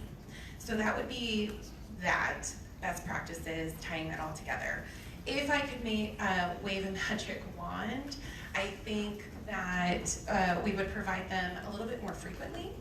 But I also think that, again, how we are also intentional with how we bring this information to you is going to break down way more barriers than providing the career service. We have to get you the information for you to utilize it. If you don't know it's available, then we're sitting in our offices like, oh, I hope she walks in. I hope she walks in. A lot of these career events are catered to transitioning members versus the spouses. I just went to that Hawks one. I don't know, I know I heard somebody else over here just went, and it was all geared towards a very, very specific job. Technical, working on the ships, things like that. Whereas the military spouse, we may not be looking for that. We may be looking for an HR position. We may be looking for certificates or whatever. So I think we need to be intentional with who we're bringing in as well. Alfie to my right here is busting out. Go for it. I'm chomping at the bit. Let me just tell you, because this is something that I feel very strongly about. We, and especially women, most spouses are women, we can do any darn thing anybody can do. And I will tell you also that those careers that appear to be targeted at the service member transitioning, see yourselves in those careers too. They're high paying, people train and pay for the training often, and they usually are portable. So later on we're going to have conversations on apprenticeships, on the trades, and all of those careers that appear to be geared to men that we can do as well or better. Woo! Okay? No offense, Ricky. No problem. I'm being directed over here, so. One more, and then what we want to do is go into some summaries and also do a little bit of workshopping. Yes. Hi, thank you for having this event. My name is Valerie, and I just got here to JBLM about 2-3 weeks ago, so I'm new. And I've been working with Paul. He's been helping me with my resume and whatever, but a lot of these resources that you guys are discussing, I am not familiar with. One thing I think that could help be a good practice that I've been overseas to Korea and Germany. So, and then I went to Georgia, so this is my 4th duty station. But what we did when we were overseas was when they had in-processing for the soldiers, the wives had to come in too for like 2 or 3 days. And I feel like that's something that could be implemented throughout all the U.S. Can you say that one more time, Valerie? Can you explain that a little bit more, please? Oh, yeah. Basically, when the soldiers come to the new duty station, they in-process, the families will have to come for like 2 or 3 days, and the in-process process was like a week. Right. And the spouses will come in and we will learn about all the resources and just all the different practices of the base. And I just feel like that's something that could be implemented here because, like I said, I've just been here 2 weeks and I live in Lacey like that young lady up there, and I don't know squat. You know, I'm online at all the Facebook pages. How do I get daycare? How do I do WIC? How do I go apply for classes if I want to go back to school and continue education? How do I find jobs? Where do I go for all of these resources? I don't know. I'm relying on the Facebook pages to, you know, hit or miss and put stuff in here. And so I talked to somebody to talk to somebody and talk to somebody, and I went to ACS and they directed me here. So that's how I got here. So I'm just saying that will be something that I think should be implemented. Whether your soldier has to be in process, the wife does too, because that way we can get the information and resources put out there so we'll at least know where to start at ground zero and how to build from there. That's one thing. The second thing, in reference to the young lady over there with the children, I improvise with you because I know exactly what you're talking about. I have young children. I have a high schooler this year, and I have a toddler, 4-year-old. So I have a spectrum of children. They're my children. And so I'm like, okay, I need a job that's going to be 8 to 5, 9 to 5, whatever it is over here. And, you know, something that's still in close to conjunction to me being at home because my husband does deploy a lot. He's, you know, always gone. So I need something that's going to be obtainable because guess what? I have to put on my Superwoman cape all the time. And that's just one of the facts of being a mom. To address you, you know, but you know, you deal with it, you learn to deal with it. But fortunately, in the past, I've had family help. Like my mom was retired, she could come over, but now she's deceased. So now I have to figure out how am I going to do this by myself. And it does require you leaning on your family, and that's the military family I'm using. But back to, I'm sorry, I got off the point. But back to her story about the daycare at the gym. Overseas again. They had a practice where they had a mom room where they had a treadmill, elliptical, almost every gym equipment possible, and they had mats in there and a TV. They had the area blocked off by like baby gates and all this type of stuff for people that had young, small children. So the kids, they had a DVD player up there, so they had so that the kids could be playing with toys, building, cooking, and watching movies, and then the mom could still be getting her workout on. It was a large room. You know, half of the room was like for the kids and the other half was for the mom to work out in. And I know that's not necessarily you guys' criteria here, but that's just something that I think maybe you could speak to the base to help implement. Because there are a lot of moms that want to do the best and be physically fit, but they can't because, you know, it's hard taking care of babies and your baby crying around, oh, you can't get in and out trying to do push-ups and they want to come crawl on your back. We all know. You know, that's not helpful. I don't need your 20 pounds added to my weight. I'm trying to do a push-up. That's it. Thank you. Valerie, thank you so much. There is so much to share, and I so appreciate that. Can you just hold off for 1 second? I know you have so much to share. I just have a challenge for both of you. Oh, because Alfie and I need more challenges. So it's a really quick one. Just with this symposium, this is great. I'm glad you guys are putting this out there. As a spouse and you have access to all these jobs, I apologize, Mike, you have access to all these jobs, I challenge both of you to have a spouse-only focal group that meets monthly to go over what these challenges are, to report back. And that would give you so much more feedback than just a symposium. We all get to speak our mind, but you would have a legitimate group that can give you monthly feedback, what's changing, what needs to be changed, what's going on. So that's my challenge to both of you. Yeah, and I'm gonna say, consider it done, number one, and we have groups also that are working as part of Washington State Military Transition and Readiness Council that are actively working on some of these issues, and you will be part of that too. I mean, it's indispensable that we bring you in to be able to get that feedback all of the time. Now, not everybody was able to speak, but the beauty of being able to survey, and something that is called Survey Monkey, is that we're going to be sending a survey to each and every one of you who signed up, who have an email address. If you didn't, make sure to let us have it, because you're going to get all of these questions and an area for you to write, you know, to to your wishes and make sure that anything that we were not able to capture today, that you just put it in there.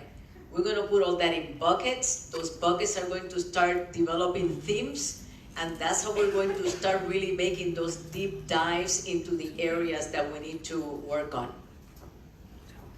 So my head of HR is a military spouse. So in terms of capturing that voice and gathering that information, we do that with some frequency. And Phyllis can probably attest to the importance and the priority that I have made it in my agency, and I know that my counterparts are as well. But that's a great idea, and I appreciate that challenge.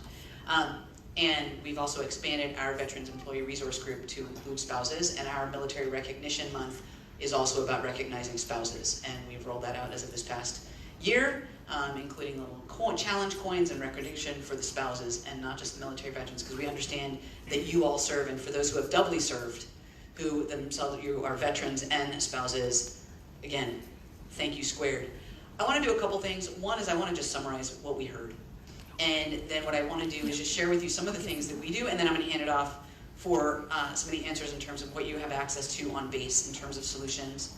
So what I heard, and please chime in, Alfie, is issues related to childcare and serving that and helping you both be professionals and be parents. Two is I heard credentials and how to help people have credential transference so that you are able to quickly get up and running. And speaking of quickly and getting up and running, how do we get pre-PCS? And how do we go upstream so that you guys don't have to have 6 months of indignity and being unemployed, and rather can have a job that is meaningful? I also heard a lot around how can we work with businesses so that they can understand the value proposition of military spouses and create a more viable environment, and also recognize that the future of work, frankly, is more and more virtual. And you can have great employees be headquartered in Seattle and have an employee who's living in Texas. And so, as you are demonstrating, Marin? Yeah. Thank you. I appreciate your tolerance of my pronunciation. And so, how might we provide that guidance? Now, Governor Inslee has an executive order mandating that all of the agencies build up more of a teleworking system, and we are doing that. But that doesn't mean that somebody can necessarily move to California from Washington State and continue working for us. There are limitations to some aspects of that, but we're looking at how to address that. I also want to recognize that Alfie and I, and Alfie's actually the leader of the National Organization for Veterans Affairs leaders from their respective states. I'm involved in the National Association of State Workforce Agencies. So there are Alfie and Susie's all across the United States, and agencies like ours all across the United States. I can't help but wonder, shouldn't we be kind of working together with our counterparts so that it's not just a fluke that I get somebody fabulous like Rebecca, but rather that if somebody starts working for me and then they're going to transition to Delaware, back to Delaware, that I reach out to my counterpart in Delaware and say, hey, so-and-so's coming, you better hire them, they're fabulous, right? Or that there's some transference. So I think that there's some opportunities to follow up on that.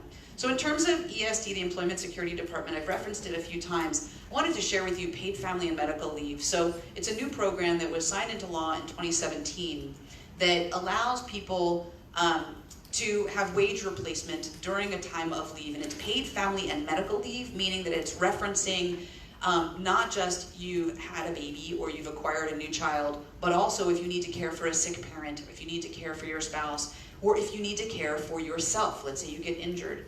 What's very special and unique about Washington State is that we integrated from the beginning military event clauses. So paid leave events for our system include leave during a military member's R&R, attending military ceremonies, spending time together during reintegration, dealing with short notice deployments, taking care of a military member injured in combat or as a result of active duty service, or partaking in other qualifying events that are qualifying for the Family and Medical Leave Act. This allows you, again, to get wage replacement up to 90% of your wage. Depending on what your wage is, the less you make, the higher percentage is replaced. So it is affordable to take. A lot of times leave is hard to take because you can't afford to take it.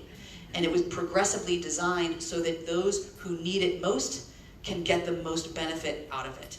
And so the benefit launches January 1st, and I'm sorry for those who work for the federal government that it's not for federal employees, but it is for state and private sector employees. And so, and it's something that California now will be rolling out a similar military exigency in their 2021 program, because I encouraged my counterpart to do so. I'm just kidding. I encouraged my counterpart to do so, and they thought about it and they passed it there as well. So that's one aspect. You already also heard a bit about WorkSource that we have here, and I think it's important for you to avail yourself of that. But in May, looking at this point on how do we go upstream, we entered into a partnership with Mliitary OneSource. Raise your hand if you're familiar with Mliitary OneSource. So many of you are, right? This global service to help people with their job counseling and support. And to the point that was raised before, they weren't pointing people to local people. And so they now will. So if Mliitary OneSource is working with somebody who's in the Netherlands or is in Germany, and they say that they're coming to Washington State, thanks to Sam Mitchell, who's in the back there, who is our administrator here at WorkSource JBLM. Raise your hand, Sam. They have the name of an individual and a phone number of an individual to contact here at WorkSource JBLM or at our WorkSource offices all across Washington State, depending on where you're going to be located when you come to Washington State. And so working on how do we go upstream is something very much that we are dedicated to as the Employment Security Department. So those are some examples of what we are doing, and I invite Alfie or other state agencies who have other ways in which they're supporting military spouses to quickly share those, and then we'll hand it off. You know, well, as a state agency that is sort of paramilitary, the Department of Veterans Affairs, it's pretty easy to say that, you know, just about all of our employees have some kind of relationship with the military, either serve or are the spouses of veterans. So, you know, we're proud, you know, sometimes by default, but we consciously look at the opportunity to be able to give preference to both our veterans and to our spouses. You know, all things being equal, we always will go for that spouse to ensure, or that veteran to ensure that they get opportunities to work with us. I will tell you also that there's one agency that has really stepped out on the issue of spouse employment, and that is the Department of Children and Youth and Families. Right now they have a military spouse who is working telecommuting out of Germany.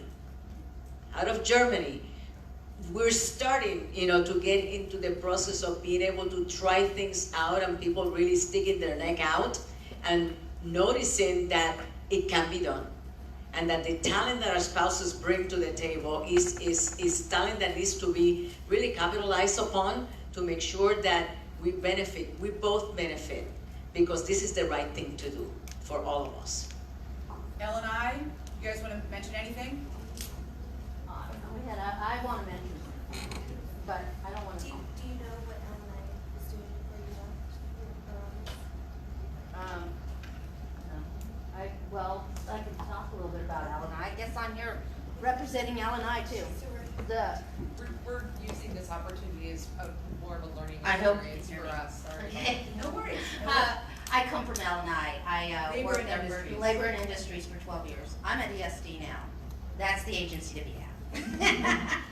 Anyway, LNI is a great agency, has a lot of opportunity as well.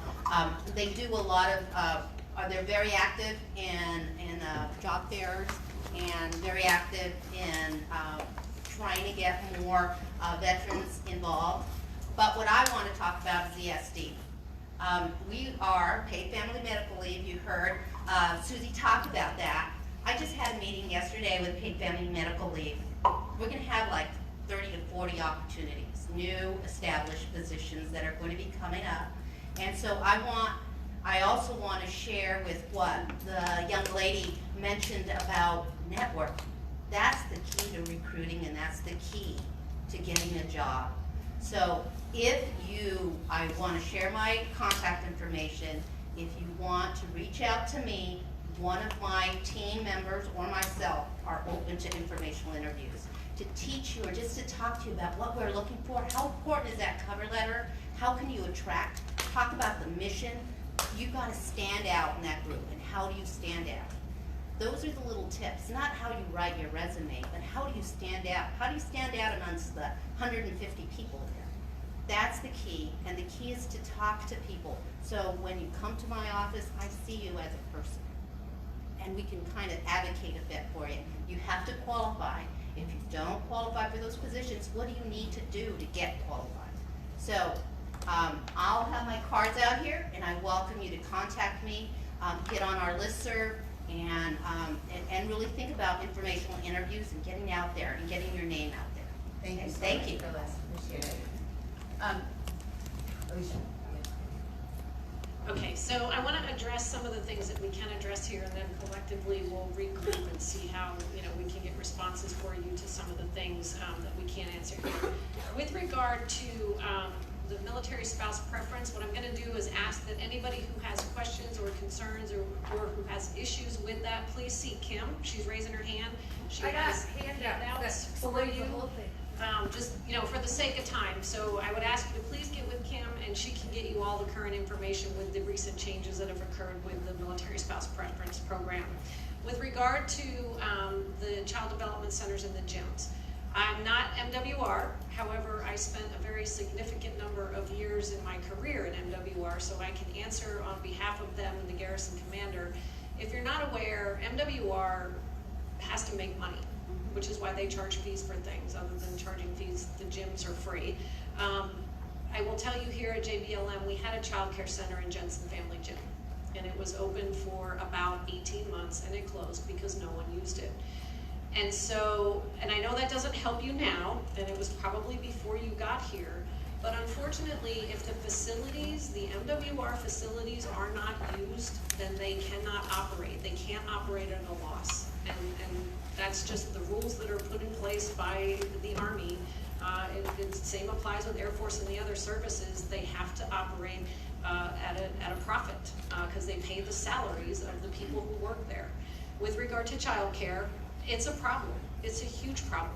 If you recall, if you've been around for a while, there was an incident many years ago at Fort Myer where a child was injured. Since then, we have implemented a rigorous background check that takes months and months and months, which has caused our child development centers to be significantly understaffed. Here at JDLM, we've closed. We're starting to open some back up because we're getting past some of the hurdles with background checks, but we had at one time closed 6 child development centers because we couldn't staff them. And so what happens when you can't staff your CDC? Then you get an extensive waiting list. Last I heard, I think we have about 600 people on the waiting list for child care. Why don't they have FCC? Well, when I got here 7 years ago, there were 23 FCC homes. We're down to 7. Spouses don't want to be FCC providers. So if that's a niche that you know people want to do, they are. FCC. Well, we can't do anything about off-base FCC. Anything outside the gate, we don't have jurisdiction over. Well, you may be able to. But that's something. So I know Sarah. Is Sarah Luna still here? No, she's not sure. Okay, so Sarah Luna was in the back earlier. She is with the South Sound Military and Communities Partner. They are a very good partner with us at JBLM, and I know Sarah, through her social working group, is working with B. Curl, who was our child care director here, and looking at alternative ways for child care off base. But again, you know, sadly, a lot of things are driven by money. It's just the way it is, and there's really not much we can do, but I do know that we have solutions that the folks in the state can assist us with to get better child care options. With regard to newcomers, so when you're going overseas, there are some mandated requirements that you have to do because you're moving into a foreign country. To answer your question about, you know, going to in processing, because there's certain things you need to know about the country that you're moving into. When you come back to CONUS, we don't require spouses to in-process because you're coming back to the United States and there really isn't anything special that you need to know because you're a U.S. citizen. We do have a monthly newcomers orientation. It's held the 3rd Tuesday of every month at American Lake at 8 o'clock, so I encourage you to attend newcomers. We have a huge resource room. With a lot of my folks that attend, MWR is there, a lot of outside agencies are there. We also have a monthly community update. It rotates between Nelson Rec Center on Lewis, Maine and McChord Club on McChord Field. That is held the first Wednesday of every month at 9:30. That's another good opportunity for you to get information on what's going on. And then speaking of getting information, I have my marketing manager and my public affairs specialist sitting right back there. We are incredibly active on Facebook, on our webpage, on Twitter, flyers. I don't know how else we can get the information out there. We are so engaged in social media. Okay, we just added Instagram. So if you're not finding the information, I would ask you to please talk with Leslie and talk with Kelly, because I don't know what else there is. Who do we follow? What's that? The name of it? What's the website? The name of it? Oh, ours is DPFR. JBLM DPFR for all social media, and then it's www.jblmdpfr.com. We'll include those links in the survey that we send so that you can all subscribe and then also continue the conversation on how to do it. And then mentorship, Rebecca, I think you said mentorship. We have a couple of our spouse ambassadors here, which is a new program, and so they are doing just that. They are mentoring new spouses through the ambassador program and helping new spouses get connected with all of the things that you heard here today. So I think it's just a matter of, there's a lot of things going on that many of you brought up. It's just how do we get that information to you? And so I'm going to put my staff to work because they're here. So please take advantage of them and figure it out. And I think the best thing you can do is word of mouth. When you hear a spouse who's struggling, redirect them where they need to go. And so we're hoping that, by this group, if we do this again, we get a bigger group and a bigger group. We are always open to ideas and tailoring programs, but the key is participation.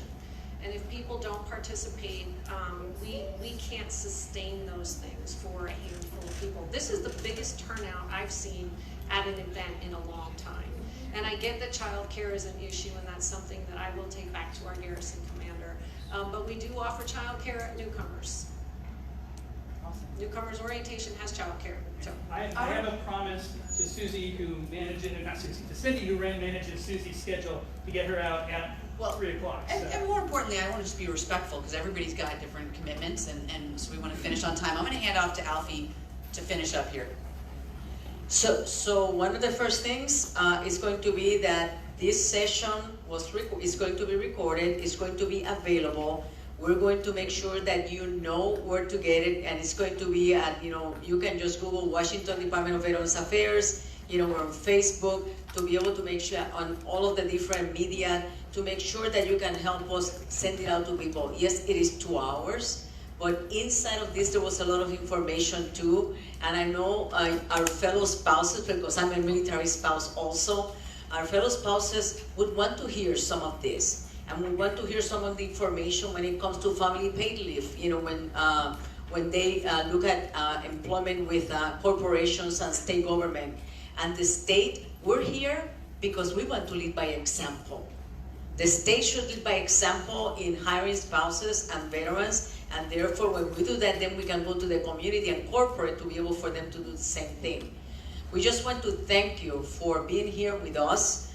You are going to be at that Survey Monkey. Please fill it out. Please, at your heart's content, just put your heart into it to make sure that we can look at what you have to say and we can actually start working on that.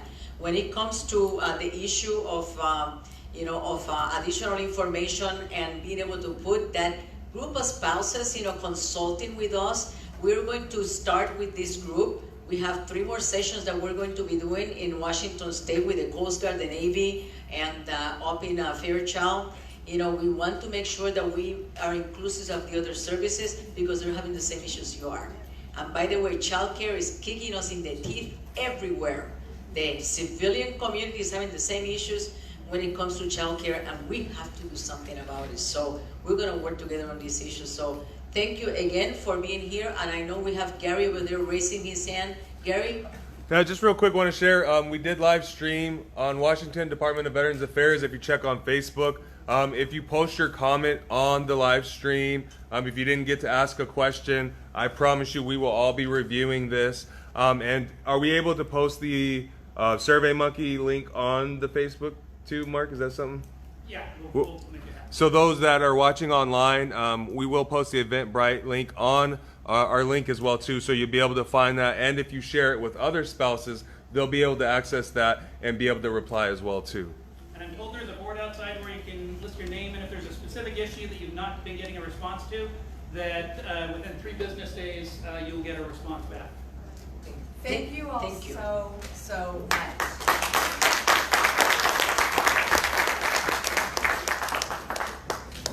We just want to thank everybody again who tuned in online. As we mentioned, we will be posting the Eventbrite link on here. It will be a survey where you'll be able to respond and ask questions, type kind of some of your concerns or stories. We will obviously make this live stream will be available on our videos tab, so you'll be able to share and view it at any given time. We just want to thank everyone that tuned in, everyone that shared some of the questions. We have written down all of your questions, and we'll be adding those to some of our surveys and some of our discussion groups. So just feel free to please make sure you drop your comment or question in the link here, or send us a direct message as well, and we'll make sure that we get that responded to you as quickly as possible. Thank you again. I was like,